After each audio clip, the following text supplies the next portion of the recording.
PlayerUnknown's Battlegrounds went from nothing to something very big in gaming. We're here to catch up on some of that on Falcon, and today on GameRanks, 10 facts about PlayerUnknown's Battlegrounds. Number 10, Battlegrounds is so popular that people are actually paying nearly $1,000 for a virtual bandana that originally came with the pre-order version of the game. Well, it came with a crate that came with the pre-order version of the game.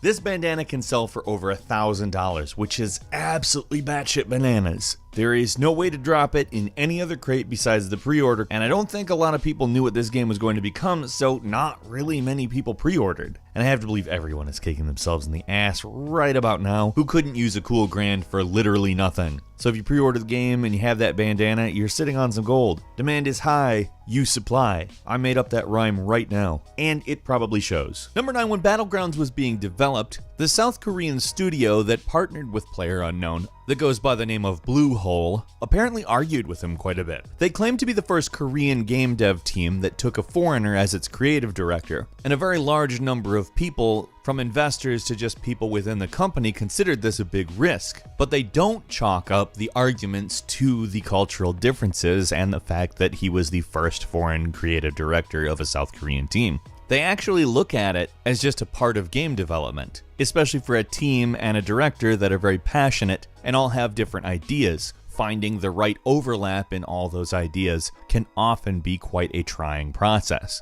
Number 8, PlayerUnknown's actual name is known. It's Brendan Green, and the way the game came into existence was first as a mod for the DayZ add-on to Arma 2. Once the standalone version of DayZ was made, he took his concept and made it for Arma 3. Now, through all of this modding, he didn't really make any money whatsoever, but his concepts were becoming extremely popular. This is evident that in H1Z1 Sony Online Entertainment's zombie game, they licensed his ideas to make a battle royale style mode called King of the Kill. Number 7, if you're not familiar or not good enough, coming out on top of a match nets you a chicken dinner victory. A lot of people ask where the winner winner chicken dinner saying came from, but it's actually really common, probably more than anybody realizes. If you've ever seen the movie 21, you've probably heard it because it's a phrase that gamblers will typically use. It signifies that you won enough from a bet to go get a chicken dinner at a nearby restaurant. But according to some historians, it goes back even further than that. Some historians and well-versed authors on the subject say the phrase originated during back alley craps games that happened during the Great Depression. The person who won was somebody who didn't have money at the start of the day and could afford dinner. Apparently, it may even go back all the way to Cockney slang that originated in England, but there's not really any specific examples that we were able to find. It's kind of a weird topic, but it's worth acknowledging because actually you might not believe this, but there's quite a few people who play Battlegrounds and have never heard anything like that. Just, this rhymes, I guess, so that's probably why. Well, it's actually deeper, and now you know. Number 6, some people say that Battlegrounds is an H1Z1 or a DayZ killer, but as it turns out, Brendan Green is actually friends from people from both of those teams, and all of them pretty much just enjoy each other's games. Brendan says, it's not a competition. Well, okay, it's a competition, but for Bluehole, this was not about standing out or putting in fancy frills and features just to make us stand out. It was just about making a good game. And that's exactly what they did, and it worked out very well. In fact, pretty much every version of the concept ends up working out very well. People just like this mode, and it is fun. Number 5, in the alpha version, there was a 2D replay feature, which was essentially just points on the map showing where every player was that you could scan through and see where everybody went. It's actually a pretty cool tool if you look at some of the people who have posted footage of it. They've never really commented on it, but from the perspective of the fact that it pretty much gave you a bird's eye view of everything and what goes on, you could probably use it to detect trends and have an unfair advantage. Or at least that's my guess as to why it got taken out.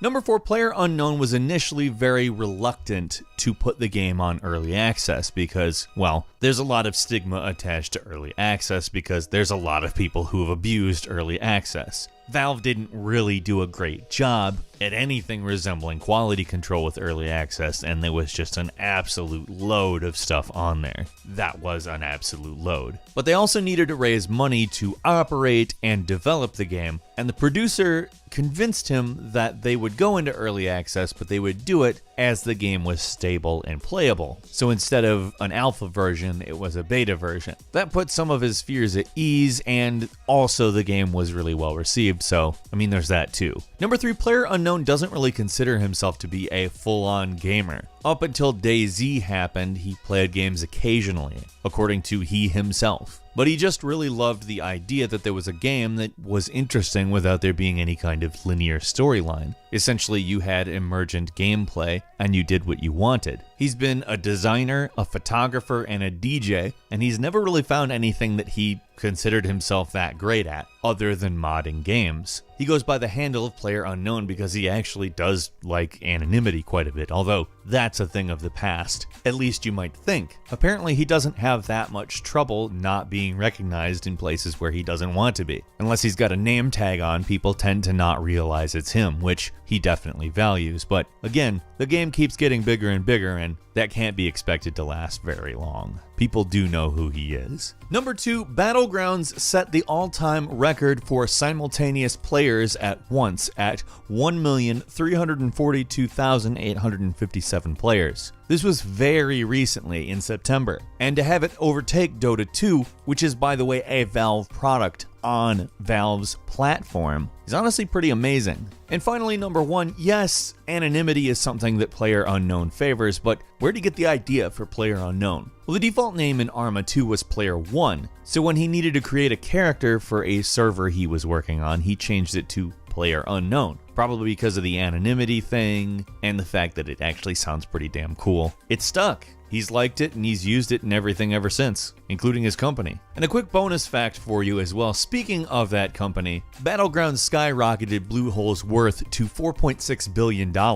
So they spun it off into its own company, a subsidiary just called PUBG. Seems like a good idea because it ensures focus, and they have a buttload of money now. Do you play Battlegrounds? If we're going based on stats, you probably do, so share your opinion on Battlegrounds and your favorite Battlegrounds stuff in the comments section. If you enjoyed this video, please click like, and if you're not subscribed, now would be a great time to do so. We upload brand new videos every day of the week, and the best way you can see them first is of course a subscription. As always, we thank you very much for watching this video. I'm Falcon. You can follow me on Twitter at FalconTheHero, and we'll see you next time right here on GameRanks.